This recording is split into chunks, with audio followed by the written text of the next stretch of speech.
19వ తేదీ డిసెంబర్ నెల 2024వ సంవత్సరం. ఈ రోజు దేవుని వాగ్దానము. కీర్తనలు 115వ అధ్యాయము 14-15 వచనములు. యెహోవా మిమ్మును మీ పిల్లలను వృద్ధి పొందించును. భూమి ఆకాశములను సృజించిన యెహోవా చేత మీరు ఆశీర్వదింపబడిన వారు. సహోదరి సహోదరులారా, ప్రభువు పట్ల భయభక్తులు కలిగి జీవించే వారిని ప్రభువు ఎంతగానో ఆశీర్వదిస్తాడు.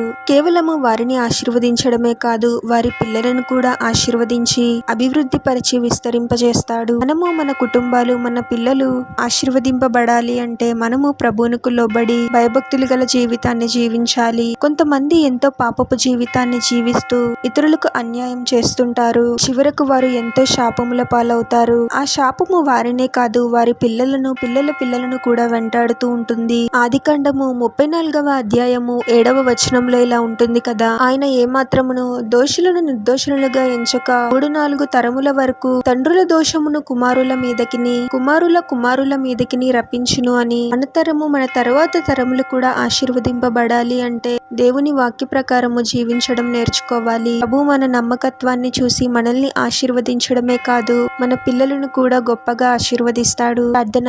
పరిశుద్ధుడవకు ప్రభువా, మీ పరిశుద్ధమైన పాదాలకు వేలాది వందనాలు, స్తుతులు, స్తోత్రాలు చెల్లించుకున్నాము తండ్రి. మరొక నూతన దినంలోనికి మమ్మల్ని క్షేమంగా ప్రవేశింపచేసిన దేవా, మీకే స్తోత్రం ప్రభువా. మీకు లోబడి జీవించే వారముగా మమ్మల్ని దీవించండి తండ్రి. ప్రతి విషయంలోనూ మీకు ప్రాముఖ్యత ఇస్తూ, మిమ్మల్ని హృదయపూర్వకముగా ప్రేమిస్తూ మీ చేత మేము నడిపింపబడాలి ప్రభువా. ప్రతిదినము వాక్యాన్ని ధ్యానిస్తూ వాక్యానికి లోబడి జీవించే విధంగా మమ్మల్ని దీవించండి తండ్రి. మా ఆలోచనలను, మాటలను, క్రియలను మీరే సరిచేయండి ప్రభువా. అన్ని విషయాలలోనూ మీ చేత ఆశీర్వదింపబడుతూ మా ద్వారా మిమ్మల్ని మహిమపరిచే వారముగా మమ్మల్ని ఆశీర్వదించమని ఈ ప్రార్థనలో ఏకీభవిస్తున్న ప్రతి ఒక్కరిని పేరు పేరున దీవించి ఆశీర్వదించి అభిషేకించమని, వారు చేసే ప్రతి పనిలో మీరే వారికి తోడుగా ఉండి వారిని అన్ని కీడుల నుండి, అపాయాల నుండి మీరే వారిని రక్షించమని ఈ మా మనవులన్నీ యేసుక్రీస్తు వారి పరిశుద్ధ నామంలో అడిగి వేడుకొనిచున్నాము తండ్రి. ఆమేన్.